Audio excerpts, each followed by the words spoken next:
ತಮ್ಮೆಲ್ರಿಗೂ traditional energy medicine 5ನೇ ಕ್ಲಾಸಿಗೆ ಸ್ವಾಗತ. ಹಿಂದಿನ ಕ್ಲಾಸ್ಗಳಲ್ಲಿ ನಾವು ಇನ್ ಅಂಡ್ ಯಾಂಗ್ ಎನರ್ಜಿ ಬಗ್ಗೆ ಡಿಸ್ಕಸ್ ಮಾಡ್ತಾ ಇದೀವಿ. ದೇಹದಲ್ಲಿ ಒಂದು ಪಿತ್ತ ಮತ್ತು ಕಫನ ಹೇಗೆ ಬ್ಯಾಲೆನ್ಸ್ ಮಾಡೋದು ಅಂತ. ಕೆಲವರು ಏನ್ ಅನ್ಕೊಂಡಿದ್ದಾರೆ ಅಂತಂದ್ರೆ ನಮ್ ಬಾಡಿ ತುಂಬಾ ಹೀಟ್ ಇದೆ, ಕೋಲ್ಡ್ ಮಾಡ್ಕೊಂಡ್ಬಿಡ್ಬೇಕು, ಇಲ್ಲ ನಮ್ ಬಾಡಿ ತುಂಬಾ ಕೋಲ್ಡ್ ಇದೆ, ಹೀಟ್ ಮಾಡ್ಕೋಬೇಕು ಅಂತ.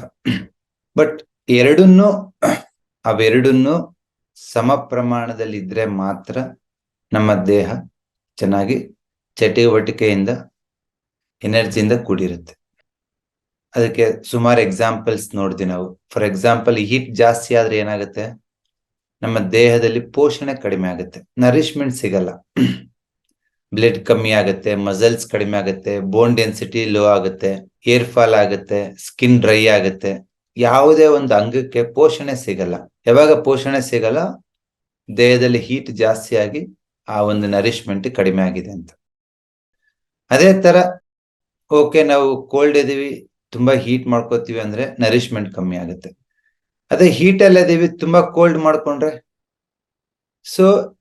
ನಿಮ್ಮ ದೇಹದಲ್ಲಿ ಆ ಹೀಟ್, ಪಿತ್ತ ಅಂತ ನಾವೇನ್ ಕರಿತೀವಿ, ಯಾಂಗ್ ಎನರ್ಜಿ, ಅದು ನಿಮ್ಮ ದೇಹದ ಪ್ರತಿಯೊಂದು ಅಂಗಗಳು ಕಾರ್ಯ ನಿರ್ವಹಿಸ್ಬೇಕು ಅಂದ್ರೆ ಆ ಎನರ್ಜಿ ಬೇಕು.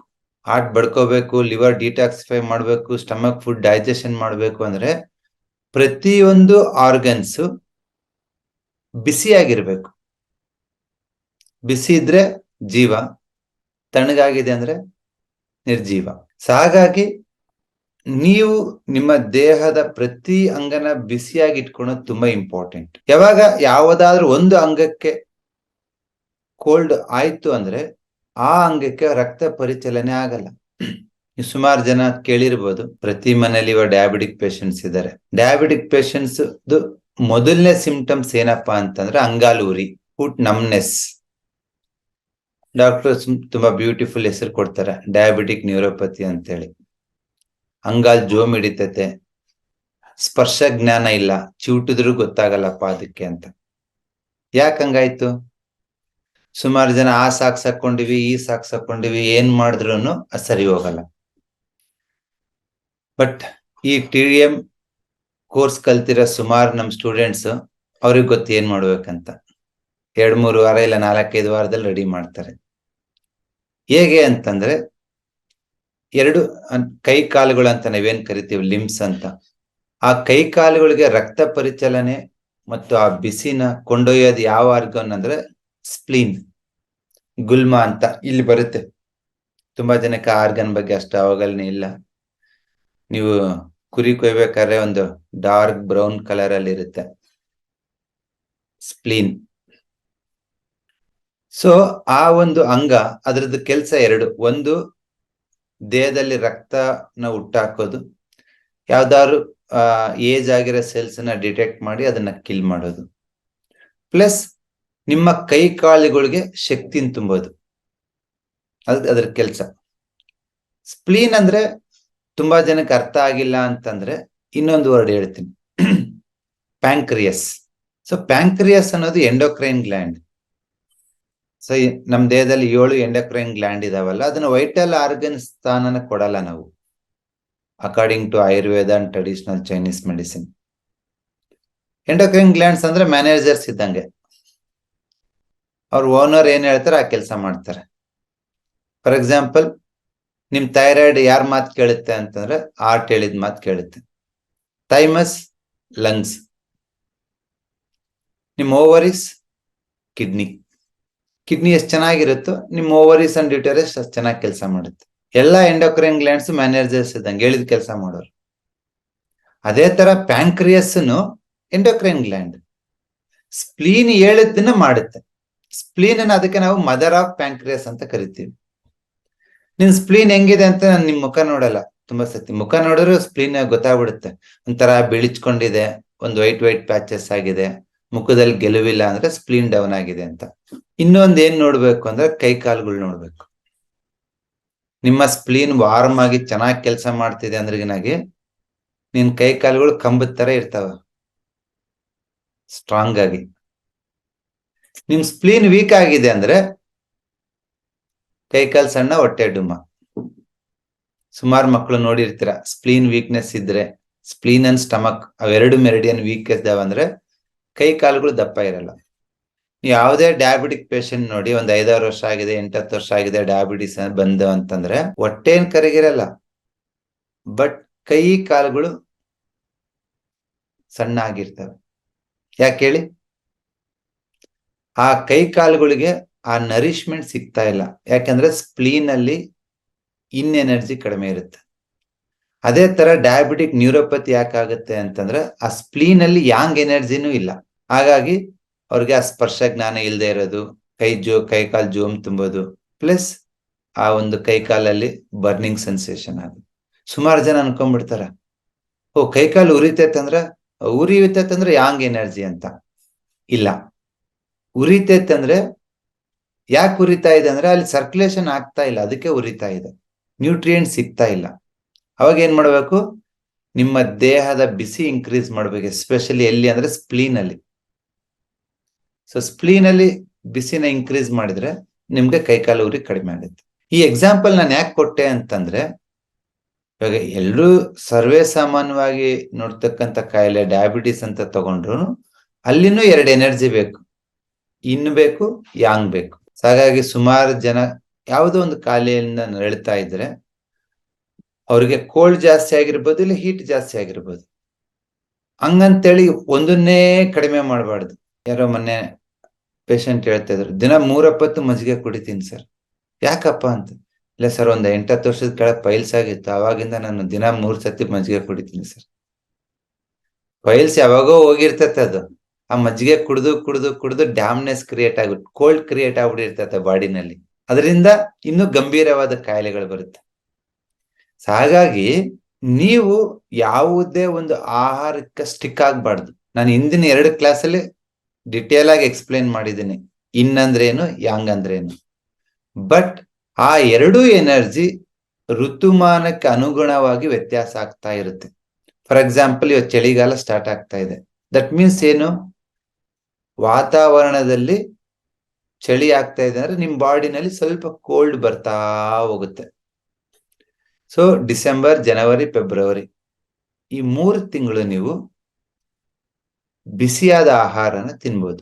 ಚಳಿಗಾಲದಲ್ಲಿ ಬೆಳೀತಕ್ಕಂಥ ಆಹಾರ. ಚಳಿಗಾಲದಲ್ಲಿ ಯಾವ್ಯಾವ ಆಹಾರ ಬೆಳೀತತೆ? ಕಡಲೆಕಾಳು, ಜೋಳ, ಗೋಧಿ, ಓಕೆ, ಎಳ್ಳು, ಹುಚ್ಚೆಳ್ಳು, ಈ ಎಲ್ಲಾ ಆಹಾರ ಪದಾರ್ಥಗಳು ನಿಮ್ಗೆ ಬಿಸಿ ಕೊಡುತ್ತೆ. ಹಂಗಂತೇಳಿ ಮಾರ್ಚ್ ಆದ್ಮೇಲೆ ಅದನ್ನ ಕಂಟಿನ್ಯೂ ಮಾಡಿದ್ರೆ ಏನಾಗುತ್ತೆ? ಮಾರ್ಚ್ ಏಪ್ರಿಲ್ ಅಲ್ಲಿ ನೀವು ದಿನ 3 ಹೊತ್ತು ಚಪಾತಿ ತಿನ್ಕೊಂಡು ಎಳ್ಳು ತಿನ್ಕೊಂಡಿದ್ರೆ ಬಾಡಿ ಹೀಟ್ ಜಾಸ್ತಿ ಆಗುತ್ತೆ. ಅದೇ ಆಹಾರನ ಡಿಸೆಂಬರ್ ತಿಂದ್ರೆ ಆಗಲ್ಲ. ಯಾಕೆ ಹೇಳಿ?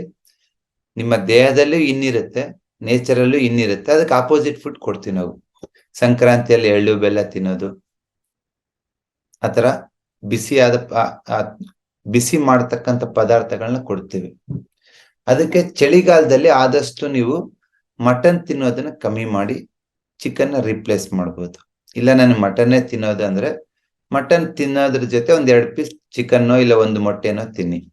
ಅದಕ್ಕೆ ಅಲ್ಲಿಗೆ ಬ್ಯಾಲೆನ್ಸ್ ಆಗುತ್ತೆ. ಸೀಸನ್ ಏನು? ಅವರೆಕಾಳು, ತೊಗರಿ ಕಾಳು, ಮತ್ತೆ ಅಲಸಂದಿ, ಇವೆಲ್ಲ ಹಸಿ ಕಾಳು ಬರುತ್ತೆ. ಅವೆಲ್ಲ ನಿಮ್ಮ ದೇಹನ ಬಿಸಿ ಮಾಡುತ್ತೆ, ತಿನ್ಬೇಕು. ಈ ಚಳಿಗಾಲದಲ್ಲಿ ಏನಾಗುತ್ತೆ ಅಂದ್ರೆ ನಿಮ್ಮ ದೇಹದ ಆರ್ಗನ್ಸ್ ಪರ್ಫಾರ್ಮೆನ್ಸ್ ಡೌನ್ ಆಗುತ್ತೆ. ತುಂಬಾ ಜನ ನೋಡಿ ವೆರಿ ಪರ್ಟಿಕ್ಯುಲರ್ ಆಗಿ ಹೇಳ್ತಾರೆ, ಸರ್ ವರ್ಷ ಪೂರ್ತಿ ಚೆನ್ನಾಗಿರ್ತೀನಿ ಸರ್, ಚಳಿಗಾಲ ಬಂತಂದ್ರೆ ನನಗೆ ಆಯಾಸ ಸ್ಟಾರ್ಟ್ ಆಗ್ಬಿಡುತ್ತೆ ಸರ್. ವರ್ಷ ಪೂರ್ತಿ ಚೆನ್ನಾಗಿರ್ತೇನೆ ಸರ್, ಚಳಿಗಾಲಕ್ಕೆ ಅಸಿಡಿಟಿ ಜಾಸ್ತಿ ಆಗುತ್ತೆ ಸರ್, ಚಳಿಗಾಲಕ್ಕೆ ದಮ್ಮು ಕೆಮ್ಮು ಜಾಸ್ತಿ ಆಗುತ್ತೆ. ಇದರ ಅರ್ಥ ಏನು? ಅವ್ರ ಬಾಡಿನಲ್ಲಿ ಆಲ್ರೆಡಿ ಕೋಲ್ಡ್ನೆಸ್ ಇದೆ, ಮತ್ತೆ ಚಳಿಗಾಲದಲ್ಲಿ ಇನ್ನೂ ಕೋಲ್ಡ್ ಆಡ್ ಆಗುತ್ತೆ. ಯಾವಾಗ ಕೋಲ್ಡ್ ಜಾಸ್ತಿ ಆಗ್ತಾ ಹೋಗುತ್ತೋ, ಹೀಟ್ ಕಡಿಮೆ ಆಗ್ತಾ ಹೋಗುತ್ತೋ, ಯಾವಾಗ ಹೀಟ್ ಕಡಿಮೆ ಆಯ್ತೋ ಆರ್ಗನ್ ಪರ್ಫಾರ್ಮೆನ್ಸ್ ಕಮ್ಮಿ ಆಯ್ತು.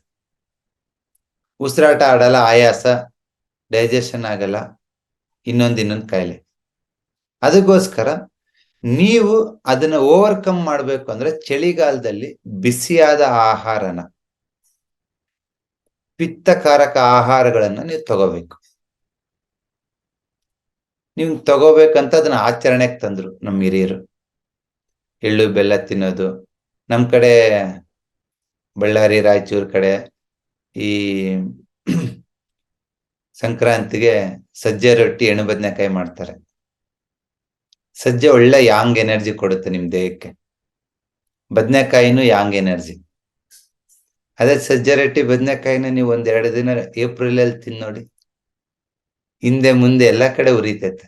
ಹಾಗಾಗಿ ನೀವು ಪ್ರತಿ ಒಂದು ಹಬ್ಬಗಳು ಏನಿದೆ, ಆಚರಣೆಗಳೇನಿದೆ, ಅದು ಇನ್ ಅಂಡ್ ಯಾಂಗ್ಗೆ ಪೂರಕವಾಗಿರುತ್ತೆ. ವರ್ಷ ಪೂರ್ತಿ ನನಗೆ ಅದು ಇಷ್ಟ ಅಂತ ಮಾಡೋದಲ್ಲ. ಯಾವ್ಯಾವ ಋತುಗೆ ಯಾವ್ಯಾವ್ದು ಅನುಕೂಲ ಆಗುತ್ತೆ ಅದನ್ನ ಮಾಡ್ಕೊಂಡು ಹೋಗ್ಬೇಕು. ಅದೇ ಬಿಸಿಲು ಕಾಲ ಮಾರ್ಚ್ ಬಂದ ತಕ್ಷಣ ಇನ್ನ ಫೆಬ್ರವರಿ 2nd ವೀಕಿಗೆ ಕಲ್ಲಂಗಡಿ ಹಣ್ಣು ಬರುತ್ತೆ, ಮಸ್ಕ್ ಮಿಲನ್ ಬರುತ್ತೆ, ಮಾವಿನ ಹಣ್ಣು ಬರುತ್ತೆ. ಈ ಎಲ್ಲಾ ಆಹಾರಗಳು ನಿಮ್ಮನ್ನ ತಂಪ್ ಮಾಡುತ್ತೆ. ಓಕೆ, ಸೊ ಹಾಗಾಗಿ ಇನ್ ಯಾಂಗ್ ಇವೆರಡನ್ನ ನೀವು ಬ್ಯಾಲೆನ್ಸ್ ಮಾಡೋದು ಆಲ್ರೆಡಿ ಕಲ್ತಿದ್ರ. Acupressure, seed therapy, colour therapy, next week colour numerology ಬರುತ್ತೆ. ಎಲ್ಲದನ್ನು ನೀವು ಇಷ್ಟರಲ್ಲೇ ಬ್ಯಾಲೆನ್ಸ್ ಮಾಡ್ಬೋದು. ಮೊನ್ನೆ ಯಾರೋ ಇವತ್ತು ಒಂದು ಫೇಸ್ಬುಕ್ ಅಲ್ಲಿ ವಿಡಿಯೋ ಹಾಕಿದ್ರೆ ನೋಡಿರ್ಬೋದು, ಕಲರ್ ನ್ಯೂಮರಾಲಜಿ. ಚಿಕ್ಕ ಮಗುನ್ ಕರ್ಕೊಂಡ್ ಬಂದಿದ್ರು. ನನಗೆ ಅವ್ರಿಗೆ ಯಾವ ಪಾಯಿಂಟ್ ಕೊಡ್ಬೇಕು ಅರ್ಥ ಆಗ್ಲಿಲ್ಲ. ಯಾಕಂದ್ರೆ ಮಕ್ಳಿಗೆ ತುಂಬಾ ಸೂಕ್ಷ್ಮ ಅಲ್ವಾ. ಅವ್ರು ಹೇಳಿದ್ರು ಎಲ್ಲ ಇನ್ ಜಾಸ್ತಿ ಇರೋದು, ತುಂಬಾ ಸೈಲೆಂಟ್ ಆಗಿರ್ತಾನ, ಜಾಸ್ತಿ ಮಾತಾಡಲ್ಲ, ಮತ್ತೆ ಆಕ್ಟಿವ್ ಇರಲ್ಲ, ಎಲ್ಲ ಇನ್ ಎನರ್ಜಿ ಅಲ್ವಾ. ಅದಕ್ಕೆ ನಾನು ಯಾಂಗ್ ಕೊಡ್ಬೇಕಲ್ವಾ. ಒಂದ್ ಪಾಯಿಂಟ್ ಇಲ್ಲಿ ಟಚ್ ಮಾಡಿದ್ರೆ ಯಾಂಗ್ ರೈಸ್ ಆಗುತ್ತೆ, ಬಟ್ ಅದು ತುಂಬಾ ಜಾಸ್ತಿ ಎನರ್ಜಿ. ದೊಡ್ಡವರಿಗೆ ಆದ್ರೆ ತಡ್ಕೋತಾರೆ, ಮಕ್ಳಿಗೆ ಅಷ್ಟೇ ಆಪೋಸಿಟ್ ಇನ್ ಎನರ್ಜಿ ಇರಲ್ಲ ಅಲ್ವಾ.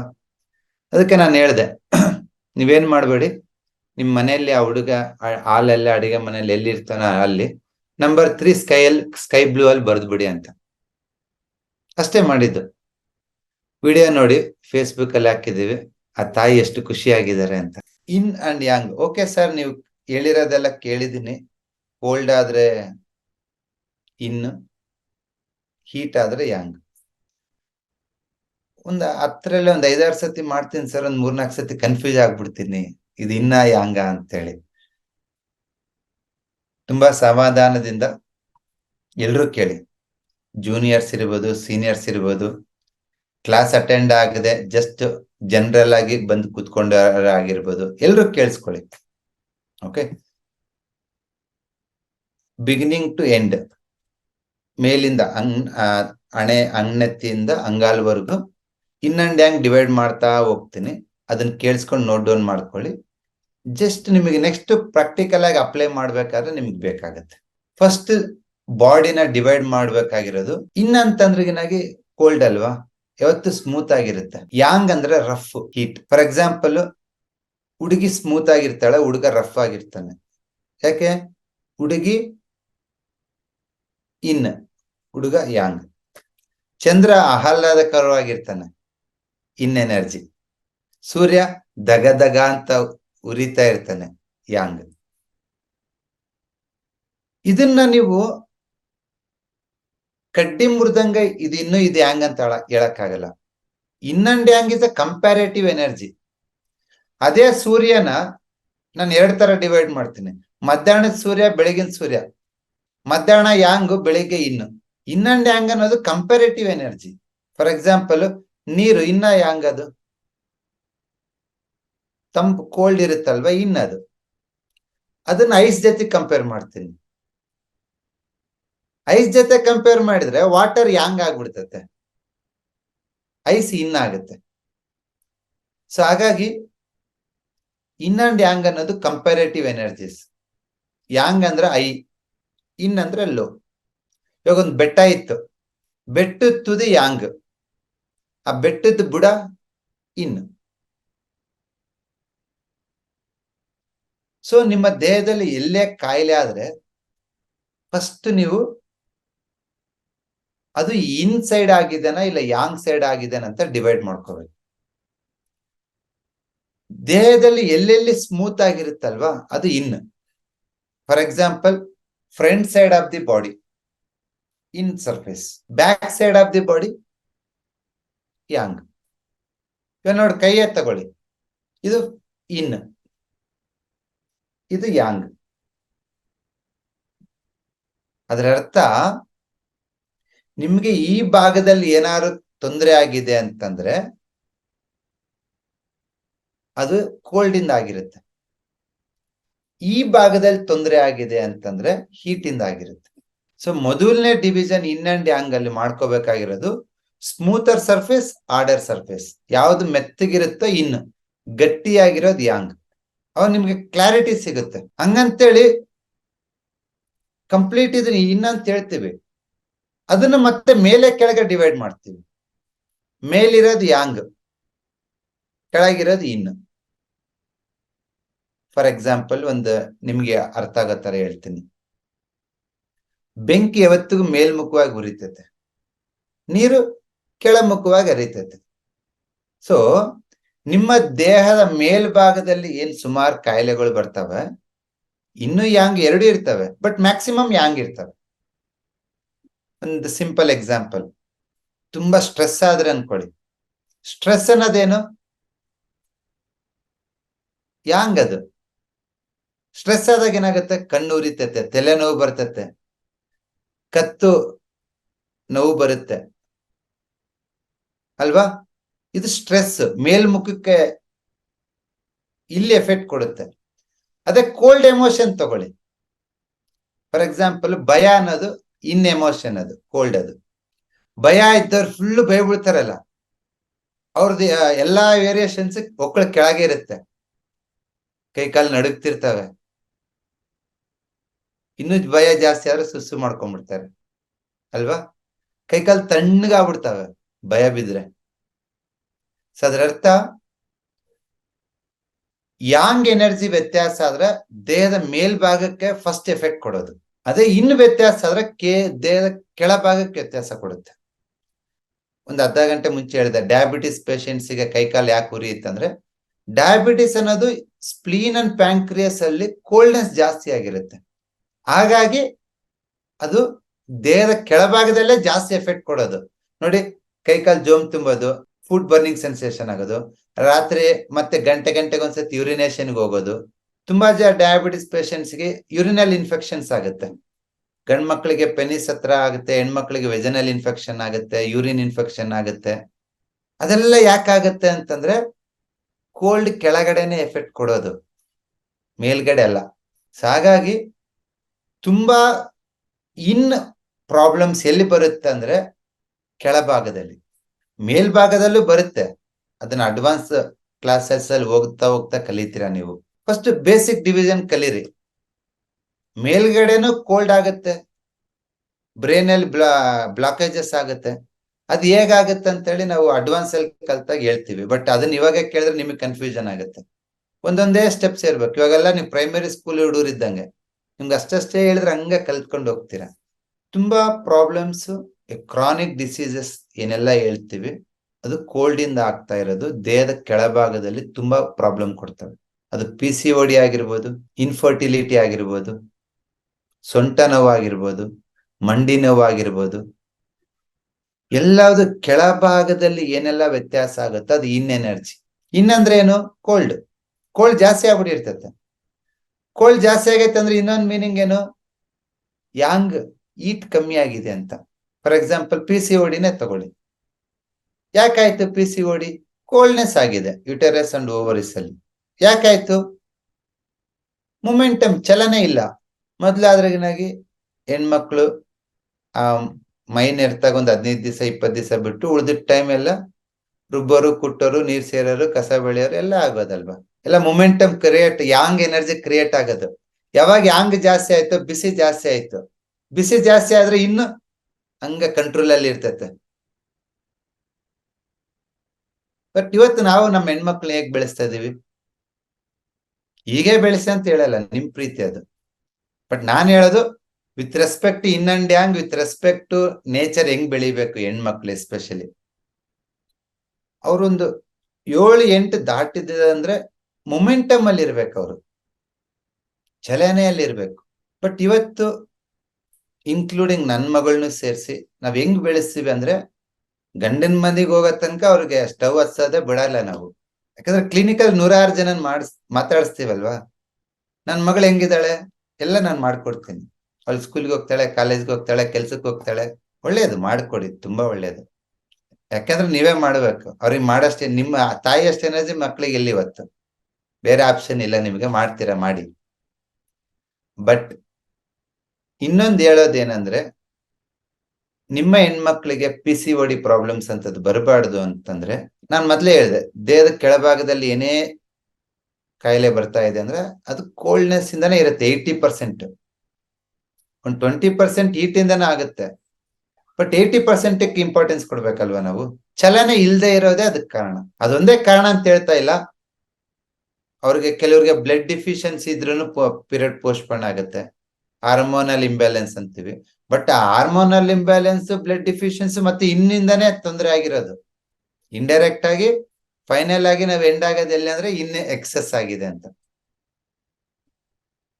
ಕೆಲವ್ರಿಗೆ ಇನ್ನು ಕಡಿಮೆ ಆಗ್ಬಿಟ್ಟಿರುತ್ತೆ. ಇನ್ನು ಕಡಿಮೆ ಆದ್ರೂ ದೇಹದ ಕೆಳಭಾಗದಲ್ಲೇ ತೊಂದರೆ ಆಗೋದು. ಯಾಕೆ ಹೇಳಿ? ಇನ್ನಂದ್ರೆ ಏನು? ನರಿಶ್ಮೆಂಟ್, ಪೋಷಣೆ. ಸೊ ಯಾವಾಗ ಇನ್ ಕಮ್ಮಿ ಆಗುತ್ತೋ ದೇಹದ ಕೆಳಭಾಗದಲ್ಲಿ ಪೋಷಣೆ ಕಮ್ಮಿ ಆಗುತ್ತೆ. ಯಾರಾದ್ರೂ ತುಂಬಾ ಎನರ್ಜಿ ಇದ್ರೆ ಅನ್ಕೊಳ್ಳಿ, ತುಂಬಾ ಪೋಷಣೆ ದಷ್ಟಪುಷ್ಟವಾಗಿದ್ರೆ ಅನ್ಕೊಳ್ಳಿ, ಹೆಂಗ್ ಕರೀತಾರೆ ಜಗಳಕ್ಕೆ? ಗೂಳಿ ಆದ್ರೆ ಕಾಲ್ ಕರೆದು ಜಗಳಕ್ಕೆ ಕರಿತೈತೆ. ಓಕೆ, ದನಗಳು, ಟಗರುಗಳು ನೋಡಿ ಕಾಲ್ ಕರೆದು ಜಗಳಕ್ಕೆ ಕರಿತೇವೆ. ನಾವೆಂಗ್ ತೊಡೆ ಬರೆದು ಕರಿತೀವಿ. ನೀವು ನೋಡಿರ್ಬೋದು ಭೀಮಂದು ದುರ್ಯೋಧನದ ಯುದ್ಧ. ತೊಡೆ ಬಡ್ದು ಇವಾಗ ಯಾರೇ ಪೈಲ್ವಾನ್ ಆಗಿರ್ಲಿ, ಹೆಂಗ್ ಜಗಳಕ್ಕೆ ಕರೀತಾರ? ತೊಡೆ ಬಡ್ದು ಕರೀತಾರೆ ಬಾಲ್ಯ. ಅಂದ್ರೆ ತೊಡೆ ಬಡ್ದು ಕರೆಯೋದು, ಅದು ಸಿಂಬಾಲಿಕ್ ರೆಪ್ರೆಸೆಂಟೇಶನ್ ಏನು ಅಂತಂದ್ರೆ, ನಿಮ್ಮ ದೇಹದಲ್ಲಿ ಅತಿಯಷ್ಟು ಪೋಷಣೆ ತಗೊಳೋದು, ಹಿಡ್ದಿಟ್ಕೊಳೋದು ಯಾವ್ದಂದ್ರೆ ನಿಮ್ಮ ಆ ತೊಡೆ ಮೂಳೆ.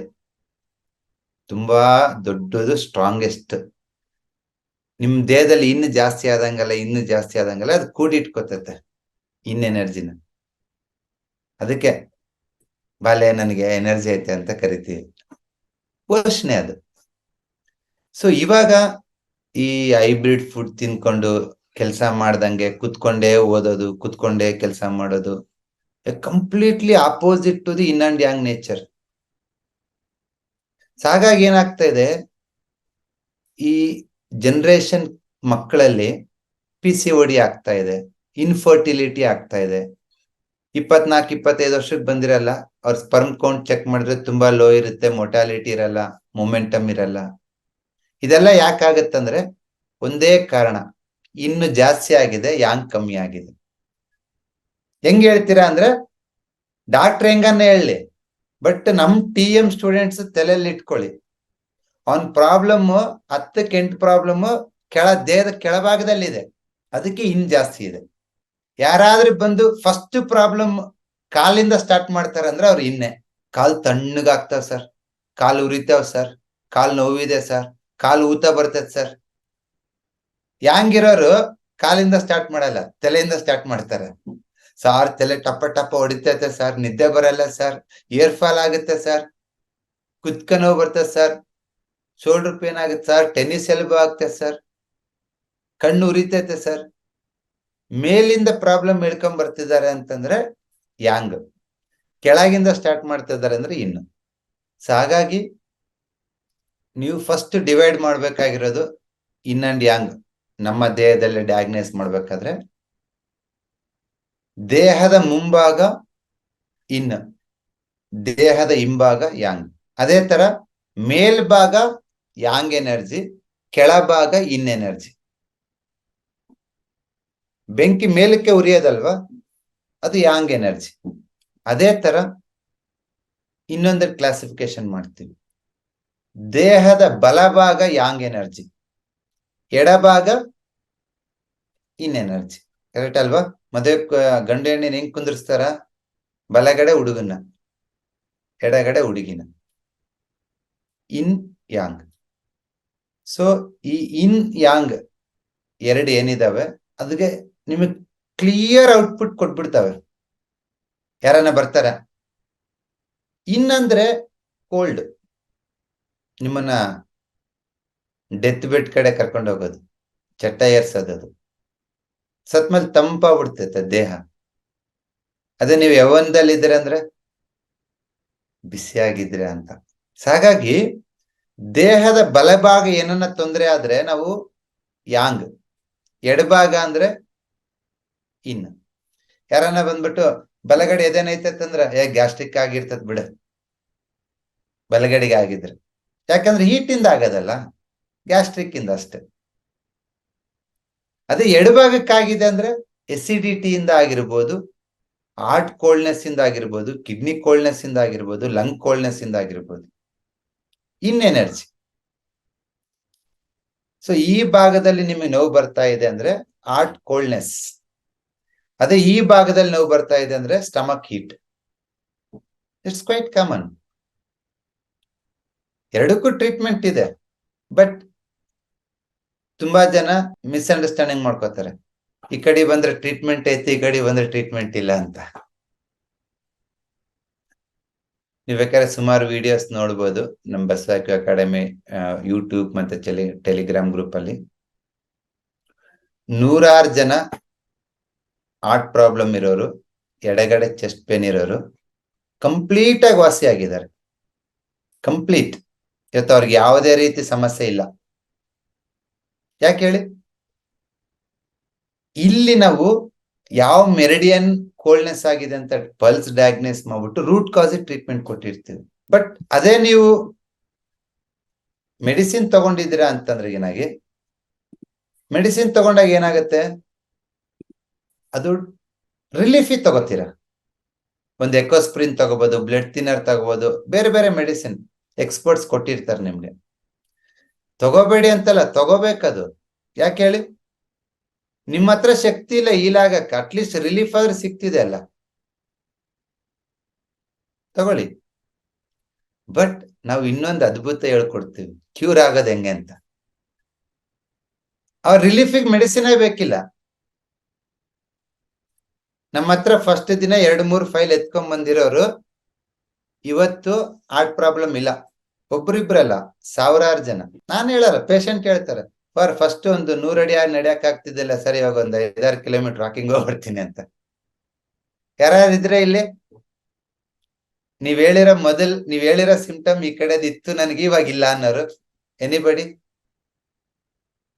ನಿಮ್ಗೆ ಆಗಿದ್ರೆ ಹೇಳಿ, ಇಲ್ಲಾಂದ್ರೆ ಬೇಡ. ನನಗ್ ಗೊತ್ತು ನಾನ್ ಮಾಡಿರೋದು. ಬಟ್ ತುಂಬಾ ಜನ ಇಲ್ಲಿ ಹೊಸಬರು ಇದಾರೆ ಅಲ್ವಾ, ಆಗಿದೆ ಇಲ್ಲ ಗೊತ್ತಿಲ್ಲ ಅಲ್ವಾ. ಸೊ ಹಾಗಾಗಿ ಫಸ್ಟ್ ನೀವು ಇವತ್ತಿಂದ ಯಾರನ್ನೇ ನೋಡಿದ್ರು ಇನ್ ಅಂಡ್ ಯಾಂಗ್ ಆಗಿ ಡಿವೈಡ್ ಮಾಡ್ಕೊಳ್ಳಿ. ಕೆಲವರು ಬರ್ತಾರ, ಸರ್ ಎಡಗಡೆ ಕಿರುಬೆರಳು ನೋವ್ತಾ ಇದೆ, ಬಲಗಡೆ ಕಿರುಬೆರಳು ನೋವ್ತಾ ಇದೆ, ಅದನ್ನು ಇನ್ ಅಂಡ್ ಯಾಂಗ್ ಆಗಿ ಡಿವೈಡ್ ಮಾಡಿ. ಪ್ರತಿ ಕಾಯಿಲೆನು 2 ಕಾರಣದಿಂದ ಬರುತ್ತೆ. ಕೇಳಿಸ್ಕೊಳ್ಳಿ ನಿಧಾನಕ್ಕೆ.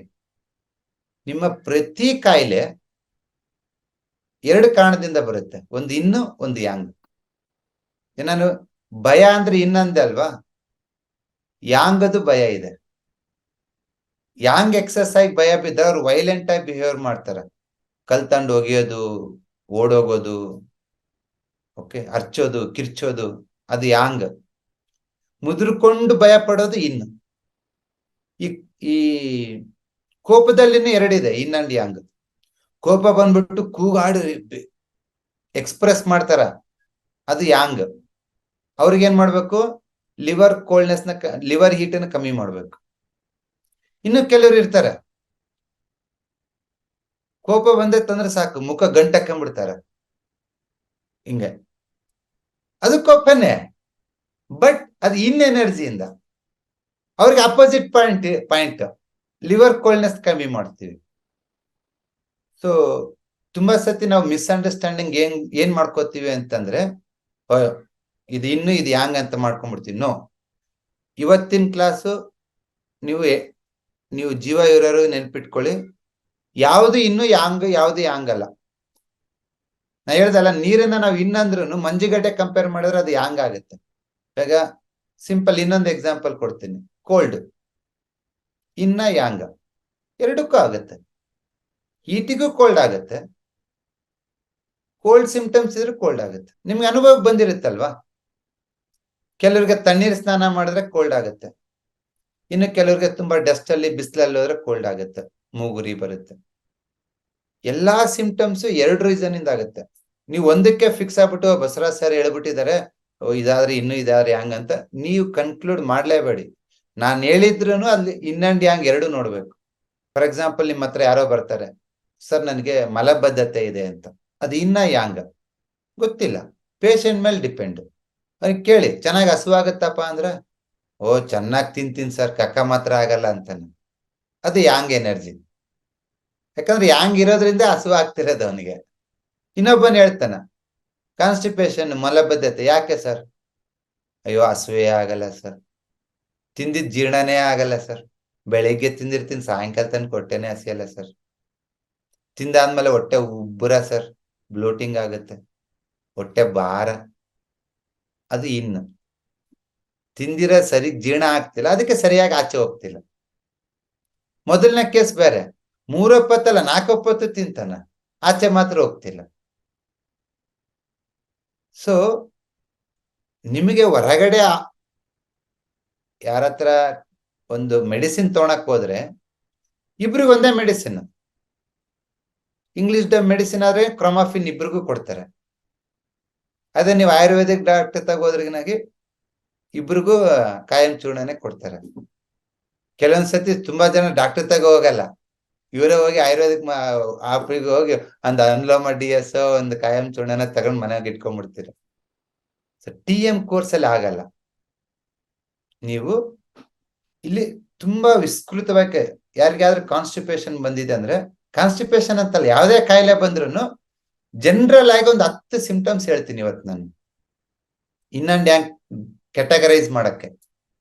ಅದು ಕಾನ್ಸ್ಟಿಪೇಷನ್ ಅಂತ ಅನ್ಲಿ, ಕ್ಯಾನ್ಸರ್ ಅಂತ ಅನ್ಲಿ, ಡಯಾಬಿಟಿಸ್ ಅನ್ಲಿ, ಫಸ್ಟ್ ಇವ್ 10 ನೋಡ್ಕೊಳ್ಳಿ. ಇನ್ ಯಾಂಗ್ ಕಾನ್ಸ್ಟಿಪೇಷನ್ ಅಂತ ಬಂದ್ರು, ಫಸ್ಟ್ ಕ್ವಶನ್ ಹಸುವಾಗತ್ತಾ ಹಸುವಾಗಲ್ಲ? ಕೆಲವ್ರು ಅಂತಾರ ಚೆನ್ನಾಗಿ ಊಟ ಮಾಡ್ತೀನಿ ಸರ್ ಅಂತಾರ. ಊಟ ಮಾಡತ್ತಾಡೋದು ಯಾಂಗ್ ಐತಂತಲ್ಲ, ನೆಕ್ಸ್ಟ್ ಕ್ವಶನ್ ಕೇಳ್ಬೇಕು ಅವನ್ಗೆ, ಎಷ್ಟ್ ಗಂಟೆಗೆ ಊಟ ಮಾಡ್ತೀಯಾ ಅಂತ. ಉಣ್ತೀನಿ ಸರ್, 12 ಗಂಟೆ ತಿಂತೀನಿ, 11 ಗಂಟೆ ತಿಂತೀನಿ. ಅವನಿಗೆ ಹಂಗಿಲ್ಲ. ನಿನ್ನ ಜಠರಾಗ್ನಿ ಸ್ಟ್ರಾಂಗ್ ಇದ್ರೆ ನಿನ್ಗೆ ಯಾವಾಗ ಹಸುವಾಗುತ್ತೆ ಗೊತ್ತಾ? 7 ರಿಂದ 9 ಗಂಟೆ ಒಳಗೆ ಹಸುವಾಗುತ್ತೆ. ನಿನ್ನಲ್ಲಿ ಯಾಂಗ್ ಎನರ್ಜಿ ಇದೆ, ಫೈರ್ ಇದೆ, ಪಿತ್ತ ಸ್ಟ್ರಾಂಗ್ ಆಗಿದೆ ಅಂದ್ರೆ ನಿನಗೆ 7 ರಿಂದ 9 ಗಂಟೆ ಒಳಗೆ ಹಸುವಾಗುತ್ತೆ. ಅವರಿಗೆ ಡೈಜೆಷನ್ ಸೂಪರ್ ಆಗಿರುತ್ತೆ. ಅವ್ರಿಗೆ ಏನಾದ್ರು ಕಾನ್ಸ್ಟಿಪೇಷನ್ ಬಂದಿದೆ ಅಂದ್ರೆ ಅವ್ರಿಗೆ ಹೀಟಿಂದ ಆಗಿರುತ್ತೆ. ಇದರಿಂದ ಹೀಟಿಂದ, ಆ ಹೀಟ್ ಜಾಸ್ತಿ ಆದಾಗ ಲಾರ್ಜ್ ಇಂಟೆಸ್ಟೈನ್ ಅಲ್ಲಿ, ದೊಡ್ಡ ಕರಳಿನಲ್ಲಿ ದೇಹ ನೀರು ಹೀರ್ಕೊಂಡ್ಬಿಡುತ್ತೆ. ನಿಮ್ ಲಾರ್ಜ್ ಇಂಟೆಸ್ಟೈನ್ಗೆ ಹೋಗೋ ತನಕ ಮಲ ಹೇಗಿರುತ್ತೆ ಗೊತ್ತಾ? ನೀರಾಗಿರುತ್ತೆ. ಲಾರ್ಜ್ ಇಂಟೆಸ್ಟೈನ್ ಕೆಲಸ ಏನಂದ್ರೆ ನೀರನ್ನ ಮತ್ತೆ ಹೀರ್ಕೊಳುತ್ತೆ ದೇಹಕ್ಕೆ. ನಿಮ್ ದೇಹ ಏನಾರು ಇತ್ತು ಅನ್ಕೊಳ್ಳಿ, ಜಾಸ್ತಿ ನೀರನ್ನ ಹೀರ್ಕೊಳ್ತೈತೆ ಮಲದಿಂದ, ಮಲ ಗಟ್ಟಿ ಆಗ್ಬಿಡುತ್ತೆ. ಸೊ ಹೀಟಿಂದ ನಿಮ್ಗೆ ಮಲಬದ್ಧತೆ ಆಗಿದೆ ಅಂತಂದ್ರೆ ಒಂದು ಏರ್ ಫಾಲ್, ಇಲ್ಲ ಕಣ್ಣೂರಿ ಇರ್ತತೆ, ಇಲ್ಲ ಅಂದ್ರೆ ಹಸು ಚೆನ್ನಾಗಿ ಆಗ್ತಿರುತ್ತೆ ಮಿನಿಮಮ್ ಅಂದ್ರೆ, ಮತ್ತೆ ಯೂರಿನ್ ಸ್ವಲ್ಪ ಯೆಲ್ಲೋಯಿಶ್ ಇರುತ್ತೆ, ಸ್ಕಿನ್ ಸ್ವಲ್ಪ ಡ್ರೈ ಇರ್ಬೋದು. ಇನ್ನೊಂದು, ಊಟ ಮಾಡಿ ತಿಂದಾದ್ಮೇಲೆ ಮತ್ತೊಂದು ಅರ್ಧ ಗಂಟೆಗೆ ಇನ್ನೊಂದು ಏನೋ ಬಾಯಿ ಆಡಿಸ್ತಿರ್ತಾರೆ, ಯಾಕಂದ್ರೆ ಯಾಂಗ್ ಎನರ್ಜಿ ಅಲ್ವಾ. ಮತ್ತೆ ಗ್ಯಾಸ್ಟ್ರಿಕ್ ಇರುತ್ತೆ, ಊಟ ಸ್ವಲ್ಪ ಲೇಟ್ ಆದ್ರೆ ತಡ್ಕೊಳಲ್ಲ. ಇವ್ರದ್ದು ಯಾಂಗ್ ಎನರ್ಜಿ ಜಾಸ್ತಿ ಇದೆ, ಇನ್ ಕಮ್ಮಿ ಇದೆ. ಅದಕ್ಕೋಸ್ಕರ ಆ ಯಾಂಗ್ ದೇಹದ ಬಿಸಿ ಜಾಸ್ತಿ ಇರೋದ್ರಿಂದ ಆ ದೇಹನ ಕೂಲ್ ಮಾಡೋದಕ್ಕೆ ದೇಹ ನೀರನ್ನ ಹುಡುಕ್ತಿರ್ತೈತೆ, ಎಲ್ಲೈತೆ ನೀರು, ಎಲ್ಲೈತೆ ಅಂದ್ರೆ ಓ ದೊಡ್ಡ ಕಳ್ಳಾಗೈತಿ, ಇರ್ಕೊಳತ್ತೆ, ಅದು ಮಲ ಗಟ್ಟಿ ಆಗ್ಬಿಡುತ್ತೆ. ಹ್ಞೂ ಅಂತ ಓದ್ತೀಯ ಬಾತ್ರೂಮ್ಗೆ. ಅಂತವ್ರು ಏನ್ ಮಾಡ್ಬೇಕು ಅಂತಂದ್ರೆ ಇನ್ ಎನರ್ಜಿ ರೈಸ್ ಆಗಂತ ಫುಡ್ ಕೊಡ್ಬೇಕು. ಏನ್ ಫುಡ್? ಹಣ್ಣುಗಳು ತಿನ್ಬೇಕು, ತರಕಾರಿ ತಿನ್ಬೇಕು, ಮಜ್ಜಿಗೆ ಕುಡಿಬೇಕು, ಓಕೆ, ಸ್ವಲ್ಪ ತಂಪು ಮಾಡೋ ಆಹಾರನ ತಿನ್ಬೇಕು. ಅವಾಗ ಮೋಷನ್ ಸಲೀಸಾಗಿ ಆಗುತ್ತೆ. ನಾರ್ಮಲಿ ಹೀಟಿಂದ ಕಾನ್ಸ್ಟಿಪೇಷನ್ ಆಗೋದು 30 ವರ್ಷದ ಒಳಗಡೆ ಇರೋರಿಗೆ, ಮಕ್ಕಳಲ್ಲಿ, ಸ್ವಲ್ಪ ಯುವಕರಲ್ಲಿ ಆಗುತ್ತೆ. ಎಲ್ಡರ್ಸ್ ಅಲ್ಲಿ ತುಂಬಾ ಜನಕ್ಕೆ ಕಾನ್ಸ್ಟಿಪೇಷನ್ ಇನ್ ಎನರ್ಜಿ ಜಾಸ್ತಿ ಇರುತ್ತೆ, ಯಾಂಗ್ ಕಮ್ಮಿ ಇರುತ್ತೆ. ಯಾವಾಗ ಯಾಂಗ್ ಕಮ್ಮಿ ಇರುತ್ತೋ 9 ಗಂಟೆ ಒಳಗೆ ಹಸುವಾಗಲ್ಲ. ಅವರು ಟಿಫಿನ್ ಮಾಡೋದೇ 11-11ವರೆಗೆ, ಹಸುವಿರಲ್ಲ. ಮತ್ತೆ ದಿನಕ್ಕೆ 2 ಊಟ ಮಾಡ್ತಾರೆ, ಬೆಳಿಗ್ಗೆ ಸಂಜೆ. 3ನೇ ಊಟ ಮಾಡಕ್ ಎನರ್ಜಿ ಇರಲ್ಲ. ಅವ್ರಿಗೆ ತಂಪಾದ ಫುಡ್, ಹಾರ್ಡ್ ಫುಡ್ ತಿಂದ್ರೆ ಕಾನ್ಸ್ಟಿಪೇಷನ್ ಆಗುತ್ತೆ. ಫಾರ್ ಎಕ್ಸಾಂಪಲ್ ನಾನ್ ವೆಜ್ ತಿಂದ್ರೆ ನೆಕ್ಸ್ಟ್ ಡೇ ಮೋಷನ್ ಆಗಲ್ಲ. ಯಾಕಂದ್ರೆ ನಾನ್ ವೆಜ್ ಜೀರ್ಣ ಆಗ್ತಾ ಇಲ್ಲ ನಿಮ್ಗೆ. ತುಂಬಾ ಎಣ್ಣೆ ಪದಾರ್ಥ ತಿಂದ್ರೆ ಮೋಷನ್ ಆಗಲ್ಲ, ಯಾಕಂದ್ರೆ oil food is hard to digest. ಅವರಿಗೆ ಎಸಿಡಿಟಿ ಇರ್ತತೆ, ಅಂದ್ರೆ ಉಳಿತೆಗ್ ಬರುತ್ತೆ, ಜಠರ ತುಂಬಾ ವೀಕ್ ಇರುತ್ತೆ. ಇಂಥವ್ರಿಗೆ ನಾರ್ಮಲ್ ಡಾಕ್ಟರ್ ಇದನ್ನ ಕ್ಯಾಟಗರೈಸ್ ಮಾಡಲ್ಲ. ಕಾನ್ಸ್ಟಿಪೇಷನ್ ಆಗ್ತಿಲ್ಲ, ಕೋಲ್ಡ್ ಇಂದ ಆಗಿದ್ರು ಹಣ್ಣು ಆಗತ್ತೆ, ಮಜ್ಜಿಗೆ ಕೂಡಿ ಆಗತ್ತೆ ಅಂದ್ರೆ ಅವ್ನಿಗೆ ಇನ್ನೂ ಸ್ವಲ್ಪ ಕಾನ್ಸ್ಟಿಪೇಷನ್ ಜಾಸ್ತಿ ಆಗತ್ತೆ. ಸೊ ಅವ್ರ ಅಂಗಾಲು ಅಂಗೈ ಟಚ್ ಮಾಡಿ ಕೋಲ್ಡ್ ಇರುತ್ತೆ.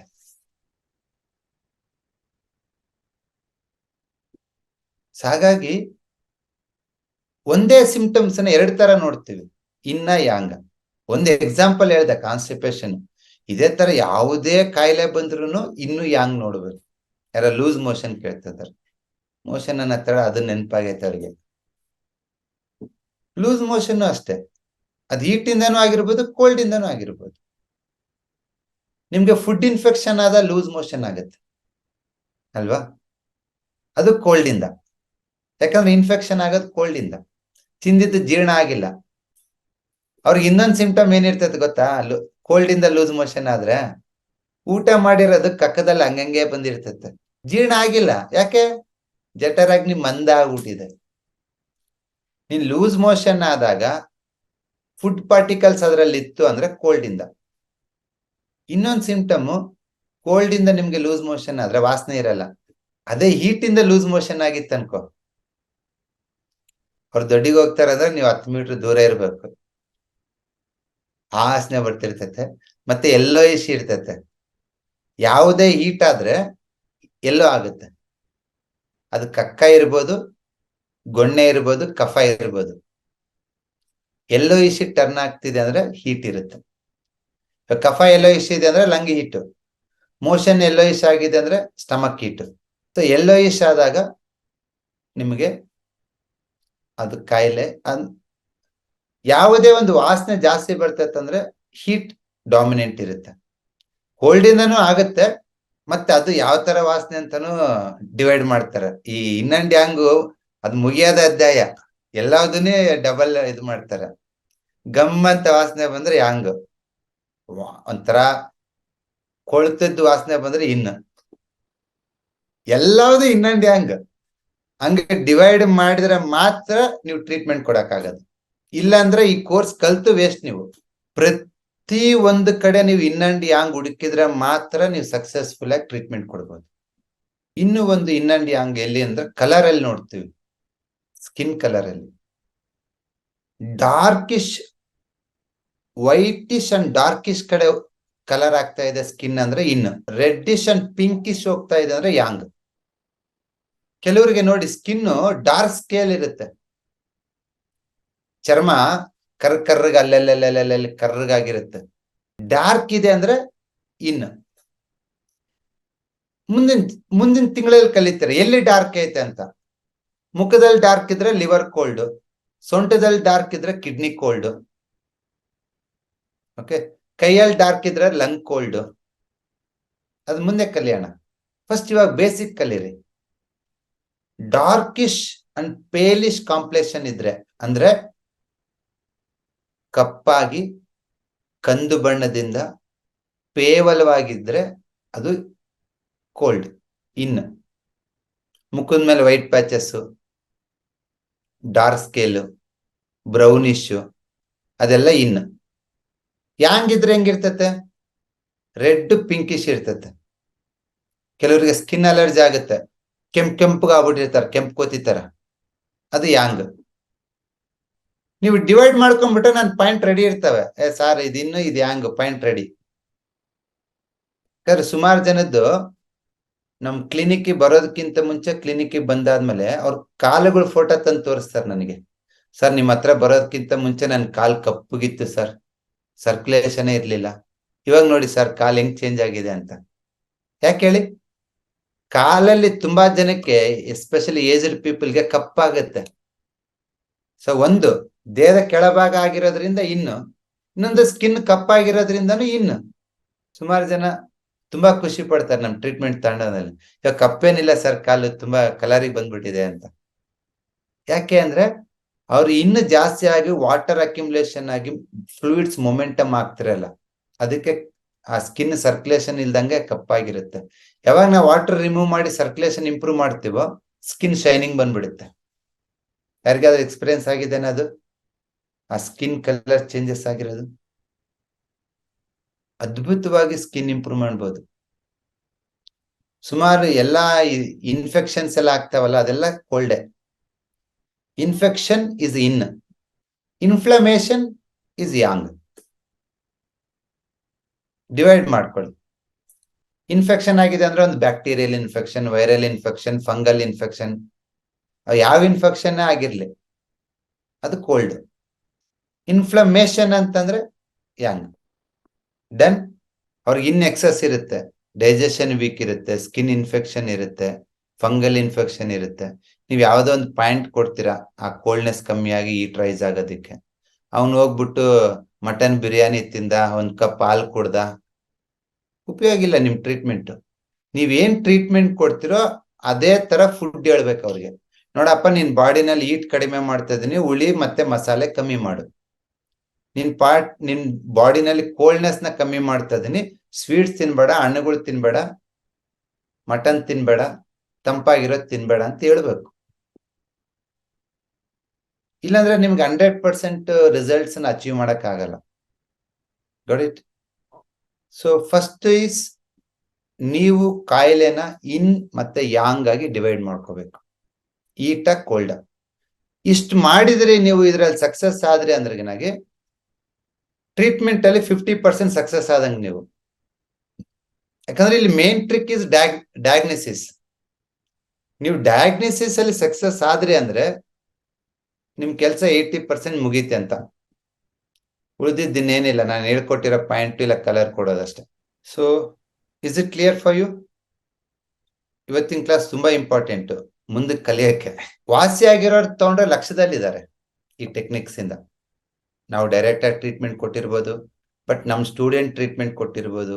ಓಕೆ, ರಿಸಲ್ಟ್ಸ್ ಇದೆ, ಬಟ್ ಆ ರಿಸಲ್ಟ್ಸ್ ನ ಕ್ಯಾರಿ ಔಟ್ ಮಾಡಬೇಕು ಅಂತಂದ್ರೆ ಪ್ರತಿಯೊಬ್ರು ಅಂಡ್ ಯಾಂಗ್ ನ ಫಾಲೋ ಮಾಡ್ಬೇಕು. ನೀವು ನಿಮ್ ಬಾಡಿನಲ್ಲಿ ರೈಸ್ ಮಾಡಿರ್ತೀನಿ, ಬಾಡಿನಲ್ಲಿ ಫ್ಲೂಯಿಡ್ಸ್ ಕಡಿಮೆ ಇತ್ತು, ರೈಸ್ ಮಾಡಿರ್ತೀನಿ ಅನ್ಕೊಳ್ಳಿ.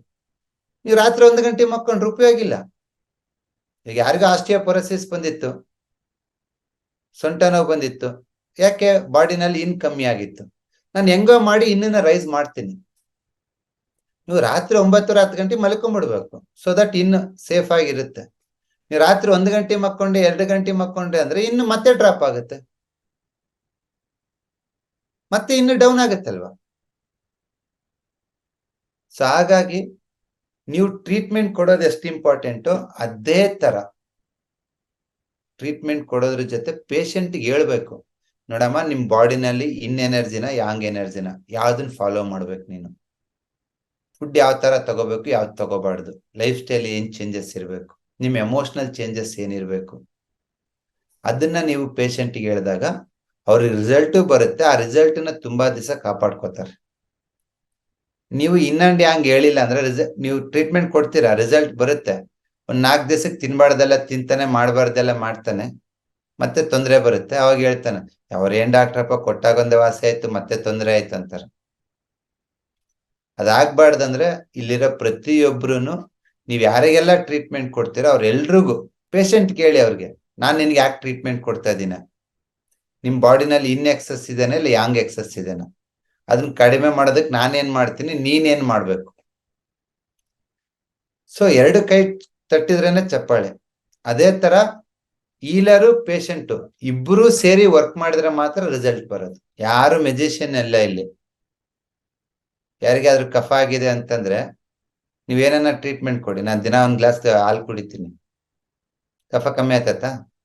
ನೀ 5 ಡೋಸ್ ಆಂಟಿಬಯೋಟಿಕ್ಸ್ ಕೊಡ್ಬೋದು, ಕಫ ಎಲ್ಲ ಕ್ಲಿಯರ್ ಆಗಿ ಆರಾಮಾಗ್ಬೋದು. 1 ತಿಂಗಳಲ್ಲಿ 2 ತಿಂಗಳು ಬಿಟ್ಟು ಮತ್ತೆ ಕಫ ಆಗುತ್ತೆ. ನಿಮ್ಗೆ ಆಲ್ರೆಡಿ ಅದ ಅನುಭವಕ್ಕೆ ಬಂದಿರುತ್ತೆ. ಪ್ರತಿ ಮಕ್ಕಳನ್ನ ಎಲ್ಲರೂ ತಿಂಗಳಿಗೆ 1 ಸತಿ ಡಾಕ್ಟರ್ ತ ಕರ್ಕೊಂಡು ಹೋಗ್ತಾ ಇದ್ರ. ಯಾಕೆ? ನ್ಯೂಟ್ರಿಷನಿಸ್ಟ್ ಹೇಳಿದ್ ಕೇಳ್ತೀರಾ ನೀವು? ಹಾಲಲ್ಲಿ ಕ್ಯಾಲ್ಸಿಯಂ ಇರುತ್ತೆ, ಹಾಲು ಕುಡಿಸ್ಬೇಕು. ಬಾಳೆಹಣ್ಣಲ್ಲಿ ವಿಟಮಿನ್ಸ್ ಇರುತ್ತೆ, ಮೆಗ್ನೀಷಿಯಂ ಇರುತ್ತೆ, ಬಾಳೆಹಣ್ಣು ತಿನ್ನಿಸ್ಬೇಕು. ನಿಮ್ ಮಗುದ್ ಲಂಗ್ಸ್ ಕೋಲ್ಡ್ ಆಗೋದಕ್ಕೆ ಅವೆರಡೇ ಸಾಕು, ಹಾಲು ಬಾಳೆಹಣ್ಣು. ಅದರಲ್ಲೂ ಮತ್ತೆ ರುಚಿ ನೋಡ್ತೀವಿ ನಾವು. ಸ್ವೀಟ್ ಆಗಿರೋ ಬಾಳೆಹಣ್ಣು ತಿಂದ್ರೆ ಕೋಲ್ಡ್, ಹುಳಿ ಬಾಳೆಹಣ್ಣು ತಿಂದ್ರೆ ಯಾಂಗ್. ನಮ್ಮೂರ್ ಕಡೆ ಒಂದು ಬಾಳೆಹಣ್ಣು ಬೆಳಿತಾರೆ. ನಮ್ಮೂರ್ ತುಂಗಭದ್ರಾ ನದಿ ಅಚ್ಚುಕಟ್ಟಲ್ಲಿ ಬರೋದು. ಕಂಪ್ಲಿ, ಹೊಸಪೇಟೆ, ಹಂಪಿ ಬರುತ್ತಲ್ಲ, ಅಲ್ಲಿ ಬಾಳೆಹಣ್ಣು ಬೆಳಿತಾರೆ ಒಂದು. ಅದನ್ನೇನ ಸೇಂದೂರ ಬಾಳೆ ಏನ ಅಂತಾರೆ. ಚೂರು ಹುಳಿ ಇರುತ್ತತ್ತೆ. ಸೊ ಹುಳಿ ಅನ್ನೋದು ಯಾಂಗ್, ಸಿಹಿ ಅನ್ನೋದು ಇನ್ನು. ಸೊ ನೀವು ತಿನ್ನೋದ್ರಲ್ಲಿ ಹುಳಿ ಸಿಹಿ ಎರಡು ಇದ್ರೆ ಅದು ಸೂಪರ್. ಅದು ಇನ್ನು ಯಾಂಗ್, ಎರಡನ್ನು ಬಾಳೆ ಬ್ಯಾಲೆನ್ಸ್ ಮಾಡ್ತತೆ. ಸುಗಂಧಿ ಬಾಳೆ, ಒಳ್ಳೆ ಯಾರೋ ಹೇಳಿದ್ರು, ಸುಗಂಧಿ ಬಾಳೆ ಅಂತೇಳಿ ನಮ್ಮ ಹಂಪಿ ಕಡೆ ಬೆಳಿತಾರೆ. ಅದನ್ನ ನೀವು ದಿನ 3-4 ತಿಂದ್ರೆ ನಿಮ್ ಬಾಡಿ ಕೋಲ್ಡ್ ಆಗಲ್ಲ.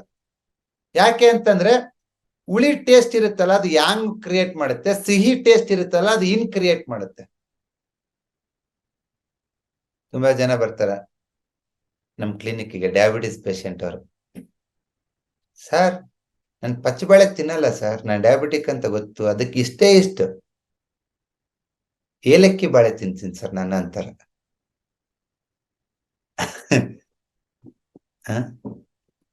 ಏಲಕ್ಕಿ ಬಾಳೆಹಣ್ಣು ತಿಂತೀವಿ ಅಂತಾರ. ಏಲಕ್ಕಿ ಬಾಳೆಹಣ್ಣು ತಿನ್ನೋಡಿ, ಅದು ಅತ್ಯಂತ ಸಿಹಿ ಇರುತ್ತೆ. The most dangerous food for diabetes. But ಜನಕ್ಕೆ ಹುಳಿ ಸಿಹಿ ಆ ಒಂದು ಟೇಸ್ಟ್ ಜ್ಞಾನ ಇಲ್ಲ ಇವಾಗ. ಮೊದ್ಲವ್ರಿಗಿತ್ತು, ಕೆಮ್ಮಾಗತ್ತೆ ಹುಳಿ ತಿನ್ಬೇಡ, ಕಫ ಆಗತ್ತೆ ತಿನ್ಬೇಡ, ಅದ್ ತಿನ್ಬೇಡ ಅಂತ. ಇವಾಗ ಆ ಜ್ಞಾನ ಇಲ್ಲ ನಮ್ಗೆ. ಇನ್ನೊಂದು ಯಾಂಗ್ ಜ್ಞಾನ ಕಳೆದೋಗಿ 60-70 ವರ್ಷ ಆಯ್ತು. ಇಂಗ್ಲಿಷ್ ಮೆಡಿಸಿನ್ ನಮ್ ನೆಲಕ್ ಬಂದಾಗ್ಲಿಂದ ಆ ಇನ್ನೊಂದು ಯಾಂಗ್ ಜ್ಞಾನ ಮರ್ತೋಗ್ಬಿಟ್ಟಿದೀವಿ. ಸೊ ಇವತ್ತು ನೀವೆಲ್ಲ ತುಂಬಾ ಒಳ್ಳೇದಂತ ಏನು ಏಲಕ್ಕಿ ಬಾಳೆಹಣ್ಣು ತಿಂತದ್ರಲ್ಲ, ಅದು ಕಂಪ್ಲೀಟ್ಲಿ ಹೈಬ್ರಿಡ್ ಫುಡ್. ತುಂಬಾ ಸಿಹಿ ಇರುತ್ತೆ. ತುಂಬಾ ಸಿಹಿ ಇರುತ್ತೆ ಅಂದ್ರೆ ತುಂಬಾ ಕೋಲ್ಡ್ ಮಾಡುತ್ತೆ ನಿಮ್ ಸ್ಟಮಕ್ ಕೋಲ್ಡ್ ಆದ್ರೆ ಮತ್ತೆ ಕಫ ಕ್ರಿಯೇಟ್ ಆಗುತ್ತೆ. ನಿಮ್ ಮಗು ಬಾಳೆಹಣ್ಣು ಕೊಡ್ಬೇಕಂತಂದ್ರೆ ಸುಗಂಧಿ ಬಾಳೆ ಅಂತ ಹೇಳ್ತಿದಾರಲ್ವಾ, ಅದನ್ನ ಕೊಡಿ. ಸೊ ತಮ್ಮೆಲ್ರಿಗೂ ಐ ಥಿಂಕ್ ಇವತ್ತಿನ ಕ್ಲಾಸ್ ಅರ್ಥ ಆಗಿದೆ ಅನ್ಕೊಂಡಿದ್ದೀನಿ. ಹೋಲ್ ಬಾಡಿನಲ್ಲಿ ಹೇಗೆ ಇನ್ ಅಂಡ್ ಯಾಂಗ್ ಆಗಿ ಡಿವೈಡ್ ಮಾಡೋದು ಅಂತ. ಓಕೆ, ಇವನ್ ಫೇಸ್ ಆಗಿರ್ಬೋದು, ಕೆಲವರಿಗೆ ಎಡಗಡೆ ಎಳಿತೈತೆ ಅಂತಾರೆ, ಕೆಲವ್ರಿಗೆ ಬಲಗಡೆ ಎಳಿತೈತೆ ಅಂತಾರೆ. ಸೊ ಫೇಸ್ ಅನ್ನ ಗವರ್ನ್ ಮಾಡೋದು ಇಲ್ಲಿಂದ ಸ್ಟಾರ್ಟ್ ಆಗಿ ಇದು ಹಿಂಗ್ ಮೇಲೆ ಹೋಗೋದು, ಸ್ಟಮಕ್ ಮೆರಿಡಿಯನ್ ನಿಮ್ ಎಂಟೈರ್ ಫೇಸ್ ನ ಗವರ್ನ್ ಮಾಡೋದು. ಬಟ್ ಅದೇ ನಿಮ್ಗೆ ಏನಾದ್ರು ಫೇಶಿಯಲ್ ಪ್ಯಾರಾಲಿಸಿಸ್, ಇನ್ನೊಂದು ಇಲ್ಲ ಫೆಮರಲ್, ಇಲ್ಲ ಇದು ಚೀಕ್ ಪೇನ್ ಅದೆಲ್ಲ ಬರ್ತಾ ಇದೆ, ಟ್ರೈಜೆನವಲ್ ನ್ಯೂರಾಲಜಿಯಾ ಅಂತೇಳಿ. ಎಡಗಡೆ ಆಗಿದೆ ಅಂದ್ರೆ ಸ್ಟಮಕ್ ಕೋಲ್ಡ್ ಅಂತ ತಗೋತೀನಿ, ಬಲಗಡೆ ಆಗಿದೆ ಅಂದ್ರೆ ಸ್ಟಮಕ್ ಹೀಟ್ ಅಂತ ತಗೋತೀನಿ. ಮೇಲ್ಗಡೆ ಆಗಿದ್ದಾನ, ಕೆಳಗಡೆ ಆಗಿದ್ದಾನ, ಅದೆಲ್ಲದನ್ನು ಕುಲಂಕುಷವಾಗಿ ನೀವು ಗಮನಿಸಿ. ಇಟ್ಸ್ ಅ ಫೈನಲಿ ಪೇಷಂಟ್ ನೀವು ಹೆಂಗ್ ಇಂಟ್ರಾಕ್ಷನ್ ಮಾಡ್ತೀರ ಅನ್ನೋದ್ರ ಮೇಲೆ ರಿಸಲ್ಟ್ ಇರುತ್ತೆ. ಸುಮ್ನೆ ಯಾವ್ದೋ ಟ್ರೈ ಮಾಡೋಣ ಅಂದ್ರೆ ರಿಸಲ್ಟ್ ಬರ್ಬೋದು, ಬರ್ದೇ ಇರ್ಬೋದು. ಬಟ್ ಅದೇ ಪೇಷಂಟ್ ನ ನೀಟಾಗಿ ಮಾತಾಡಿಸಿ, ಅವ್ರ ಸಿಂಪ್ಟಮ್ಸ್ ನೋಡಿ, ಟಂಗನ್ ನೋಡಿ ನೀಟಾಗಿ ಅನಲೈಸ್ ಮಾಡಿದ್ರೆ ಸಕ್ಸಸ್ ರೇಟ್ ಜಾಸ್ತಿ ಇರುತ್ತೆ. ಹಾಗಾಗಿ ಸ್ವಲ್ಪ ಟೈಮ್ ಸ್ಪೆಂಡ್ ಮಾಡಿ. ಆಡ್ತಾ ರಾಗ ಉಗುಳ್ತಾ ರೋಗ ಅಂತಾರಲ್ವಾ, ಹಂಗೆ ನೀ ದಿನ ಇವ್ರನ್ನ ಕೆದಕ್ತಾಗ ಸಿಂಪ್ಟಮ್ಸ್ ನೋಡ್ತಾ ಬರುತ್ತೆ. ಸೊ ಬೈಬಿಳ್ಬೇಡಿ, ಡಯಾಗ್ನೋಸ್ ಏನಪ್ಪಾ ಇವ್ರು ಏನೇನು ಹೇಳ್ತಾರೆ ಅಂತೇಳಿ ತುಂಬಾ ನಿಧಾನವಾಗಿ 4-6 ತಿಂಗಳುಗಳ ಕಾಲ ನಿಮ್ಗೆ ಡೀಪ್ ಆಗಿ ಬೇರೆ ಬೇರೆ meridian level, pulse level, okay, muscular level, ಬೇರೆ ಬೇರೆ ತರ ಡಯಾಗ್ನೋಸಿಸ್ ಹೇಳ್ತಾ ಹೋಗ್ತೀವಿ. ಸೊ ಇವತ್ತು ನಾವು ನಿಮ್ಗೆ ಹೇಳಿದ್ದು ಇನ್ ಯಾಂಗ್.